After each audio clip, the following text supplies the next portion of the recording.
Lesbian fiasco. Lesbian fiasco. Lesbian fiasco.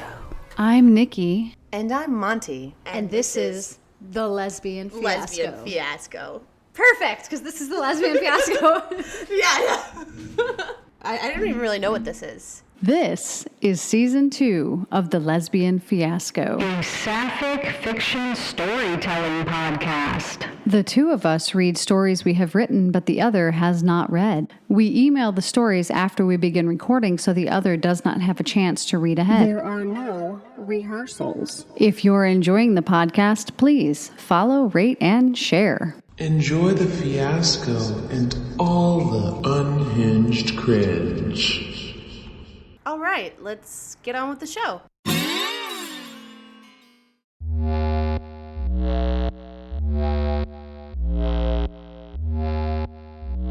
This is Hush Hush. My name's Holiday, Pamela Holiday, but no one really calls me Pamela. And I hate Pam. Reminds me of spam, what kids used to call me in school. Kids are cruel. Just Holiday. Or if it's business, Detective Holiday. Funny, I can't shake the detective part. I'll always be a detective. Nowadays, though, I'm a private investigator. Private Holiday. Doesn't have as nice a ring to it as Detective Holiday. I spent 20 years on the police force. I worked my way up from a patrol officer to detective by age 27, which was very young for the unit.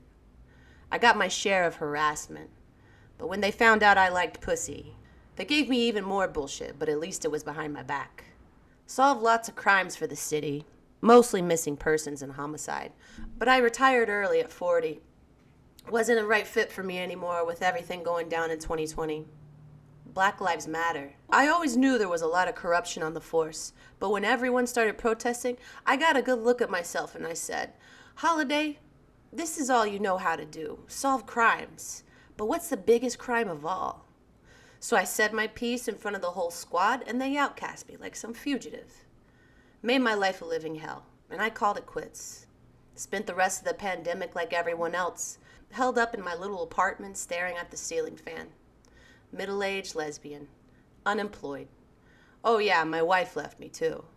I had too much on my mind and I just couldn't be her other half anymore. I wasn't even half of who I used to be, a washed-up ex-cop. Those were hard times, but emotions always take a backseat to the facts. Fact 1. After years of sulking about, I started my own business, Holiday Private Investigation Services. Attorneys use me to get the dirty deets for their cases, but that's where the money is, right? I'm not crooked, but the system is. Legal blackmail. Sometimes I hope to really make a difference, but that doesn't pay the bills much. Fact 2. All right, I'll admit it. I'm lonely. Maybe someone like me isn't dating material, but since the divorce, I don't know. I've just had a lot of bad luck. I go to the lesbian bar and I feel like I'm the oldest person there. So I end up going to the straight dive bar around the corner to sit around the other lonely chumps. I'm off the gaydar completely. And hell no, I'm not getting on the dating apps. That is one of my rules. As a private investigator, detective, whatever. It's all fake, the apps. When you have my skill set, the veil gets lifted pretty fast, and I'm not talking about wedding veil. Fact 3. Today was the day that I got the call that changed everything.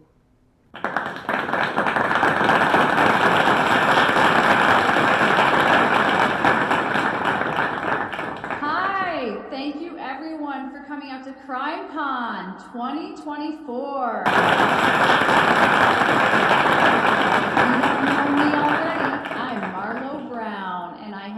Award-winning crime-solving YouTube channel by the name of The Sapphic Sleuth. I'm currently up to 350,000 subscribers and have solved 23 crimes in the last 8 years of having my channel.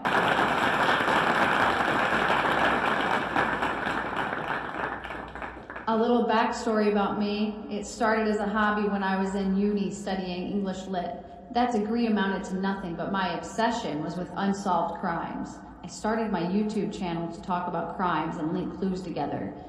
These were cold cases, usually that police and FBI put on the back burner for years. I used public records and had a natural inclination for online research. I dropped out of school when my YouTube channel took off. Well, it didn't really take off yet in those early days.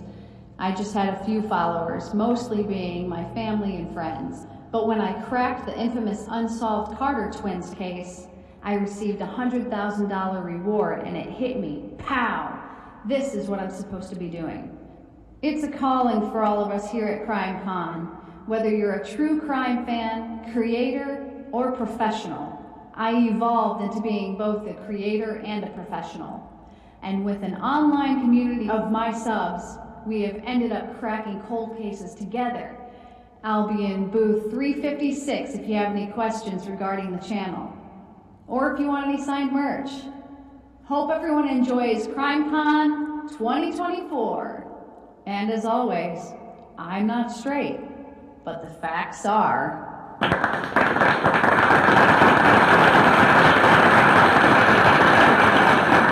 Another CrimeCon. Same faces in the crowd. I swear, if Nancy Grace tries to hit on me one more time, I will shut her down publicly. I see you looking, Nancy. She's talking to Joe, but angling her feet in my direction. She's one closed-ended sentence away from heading my way. Why does she always feel invited to talk to me? My closed-off body language? She's testing me. I guess it's to be expected from this crowd. All inquisitive, pursuers, chasers. We're all chasers here, chasing something. Nancy seems to only be chasing my ass. I'm not paranoid, am I? The clues are all there. Ugh, I guess this isn't important, Marlo. Get it together and get behind the booth. Maybe I should hire security next time. You're here to sell your brand. Interesting crowd. I feel like there's always someone in the crowd who could be going to CrimeCon that could be a legitimate villain. Maybe getting all the pointers from crime solvers to thwart their efforts. I guess any of these people could be a villain from another angle. We aren't all good guys here, are we? No. Plenty of these professionals somehow got on the good side of history, but they all have skeletons in their closets. It's hard to look at them with a poker face when I can see their bullshit. Gotta go live in a minute here. Now, where did I put my gimbal? Excuse me, Marlo? Hi, yeah, that's me. Thanks for coming by. But if you wouldn't mind coming back in 30 minutes when my booth is open, I'll be happy to talk. I'm sorry. I came here to offer you a job. I'm not here for the convention. I'm here for you. Rich lady, early 50s. Chanel dress, a little wrinkled, Chanel clutch bag. Haircut like Anna Wintour. Maybe works in fashion. Fresh manicure.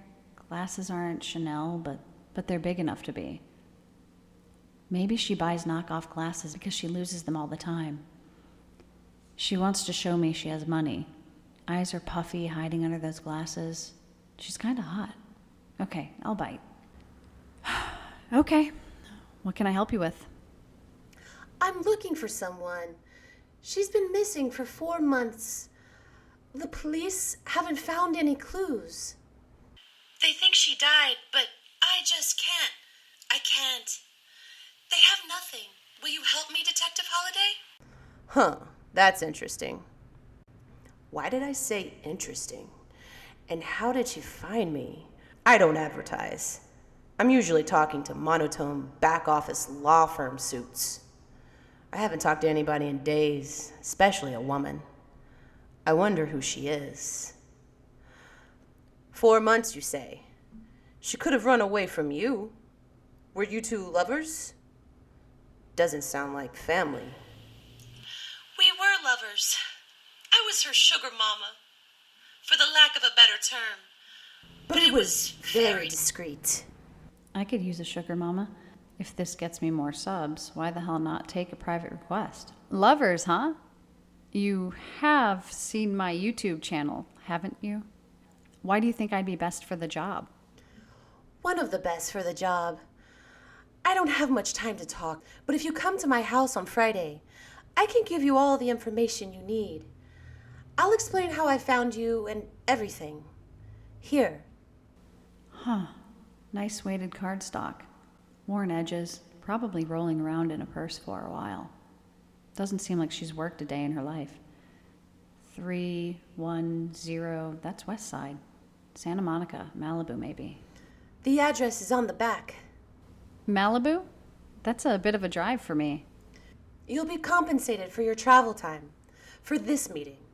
And then, if you take the job, I'll give you a check for half when you start and the other half when you find her. Maybe we can talk about compensation now.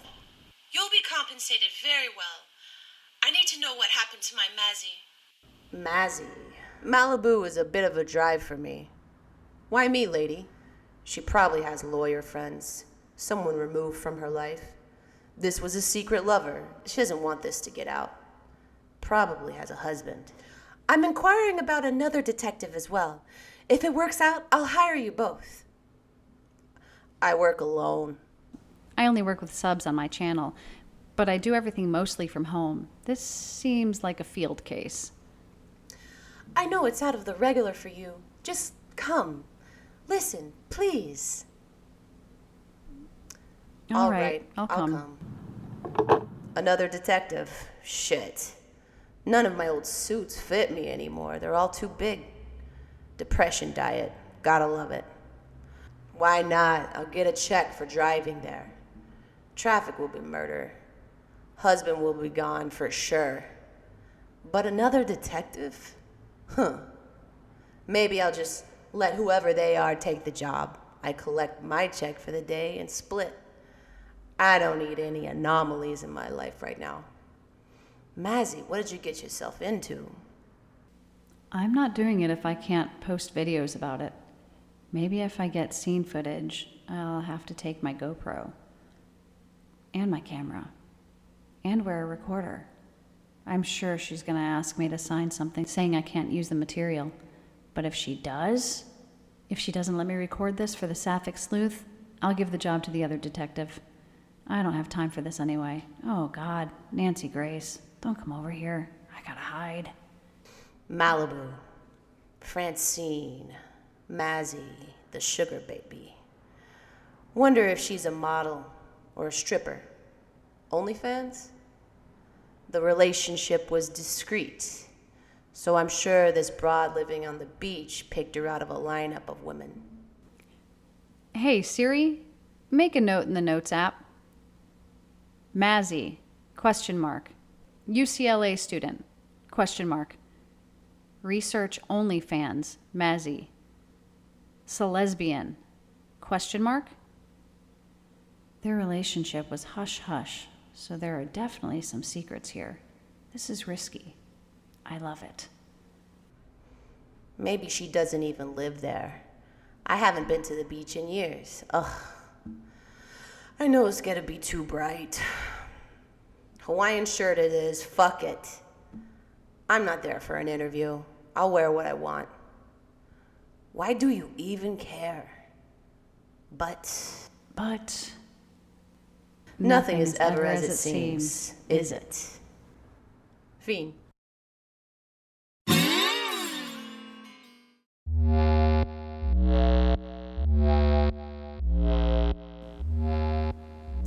This is Le Sapphire, Chapter 1. Its technical term is Le Sapphire. The most commonly used slang terms are blue sky, sacred rock, and one power. By scientific term, it is referred to as corundum le sapphire.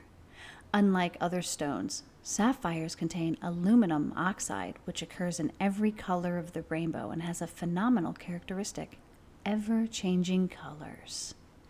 Although similar to the naked eye, Le Sapphire is unlike any other. There are many replicas and lab-grown mimics, but there is only one Le Sapphire in existence. It is rare beyond comprehension. The keepers have possession of this rare gem, regularly transporting it to worlds in other galaxies, in other universes, in other dimensions. Although this is the single most expensive commodity to exist, it isn't the financial wealth that makes it so valuable. It is the only thing that is exactly the same on every planet, and because of this, it yields something very powerful. Should someone have in their possession the matching, indestructible, and almost as valuable Zimfelda, connecting the piece to Le Sapphire perfectly, they would harness powers of all space and time, making them ruler and controller of all life. The fitting Zimfelda is locked away in a secret location known only by 3 of the keepers. That is, until recently, when it was heisted by an infamous jewel thief. She is idolized by many, but a villain to most.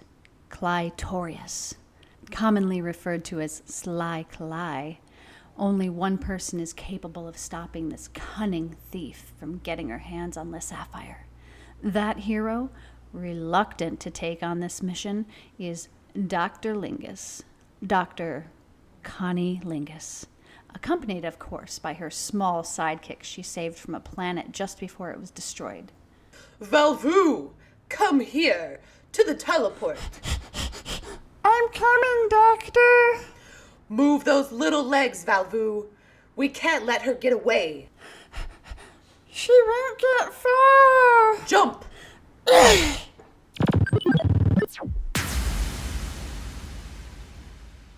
We're here. Listen carefully, Valvu. Earthing 71170, Esses for short, is one of the most dangerous planets in this dimension. When you're not in the pack, stay close. Do you hear me? Why do you think Sly Cly here? I believe this is her home planet. One more thing. We don't call her Sly Cly. She enjoys that too much. No, when we pull back that hood, we will reveal her and call her by her full name, Clytorius.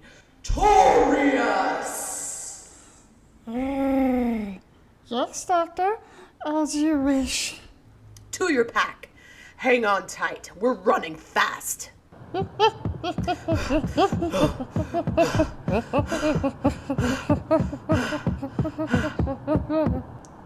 think I see her.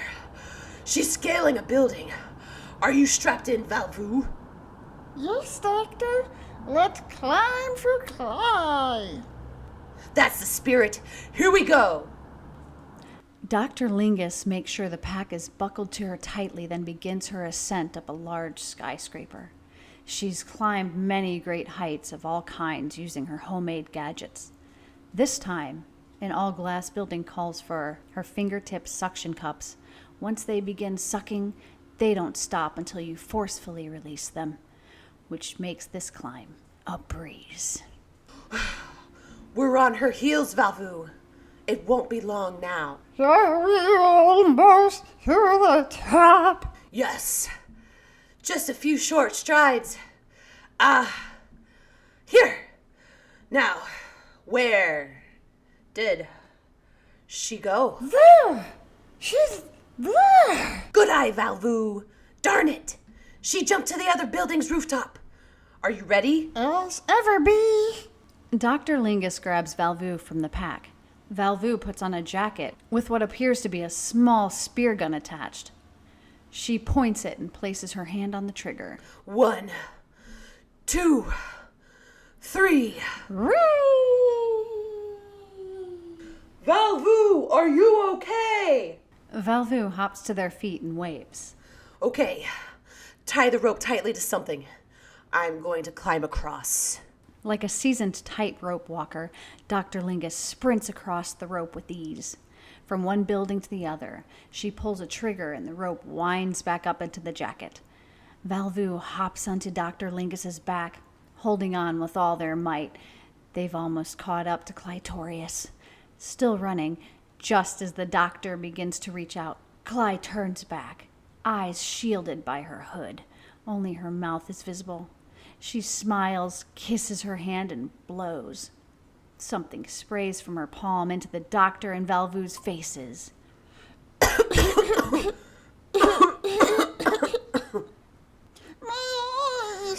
Mine too. Here, we have to use this neutralizer. The doctor reaches into a side holster and pulls a spray bottle filled with a bright green liquid. She sprays Valvu and herself, soaking their faces and hair. We have to neutralize it completely. This is toxic dust. Difficult to get anywhere. Anywhere but here. What is it? The slang term is called dirty dust. It's a combination of shepherd's wort and leprechaun's ashes. If left untreated, it will rot away the skin, then the muscle, then the bone. No, like... Exactly. Now come. She's getting away. Strap on. I'm in and ready to roll, Doc. I don't know where she went, Valvu. Dr. Lingus walks to the edge of the building and looks straight down. Nothing but people walking on the sidewalks who appear to be ants from way up here in busy streets. Maybe this side. Yes, over here. I think I see a fire escape ladder. They run toward the ladder. Dr. Lingus sees loose gravel near the edge of the building and tries to stop, but it's not soon enough. Her boots don't grip, and she slides, trying to keep her balance and looking for anything to grab a hold of. But there's nothing. Valvu closes their eyes. It's okay. Valvu, hang tight! Ah! They both fall from the side of the building, now jetting to the streets below with bullet speed. Dr. Lingus opens her arms to engage the squirrel suit, slowing them down enough for her to turn around and shoot a thin watch rope to the fire escape stairs. It misses. She fires another thin backup rope. When it latches, grab a hold of the ladder. The rope won't last long. The rope latches around one of the poles on the fire escape, and they begin to swing into the building. Yeah, it landed on me. Oh, I'm so sorry, Valvu. Quickly grab the stairs for support. The rope is going to snap. I see Cly. Look there. Just down a ways. She jumped into the building. Got her. The doctor jumps from one landing to the other.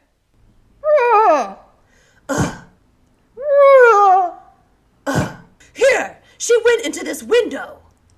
Things are eerily quiet as they take several steps in. This abandoned building is dust-covered and cold. An emergency light flashes, revealing Clitorius. She jumps out and roundhouse kicks the doctor. Only the doctor turns to block, and the kick lands on Valvu. You kicked Valvu! You're going to pay for that! Take this!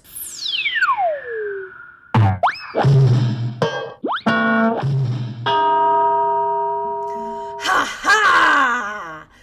Now I've got you. There's no escaping my thigh hold of death. Suddenly, the doctor feels a strange sensation. She was being zapped by something. The doctor swings her legs open, releasing Clitorius. Sly Cly winks at the doctor and runs into a room. Come, Valvu. We're too close to let her get away. She went into this room. Teleport. She's getting in. Stop right there, Clitorius. You are only delaying the inevitable capture. You're no match for me.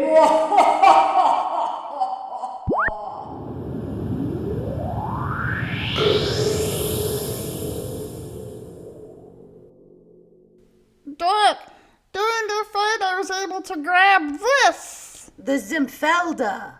Valvu, great job. She will be looking for this. Should we go after her? No, we're going home. When she realizes what she's missing, she will find us. Now we wait. Finn.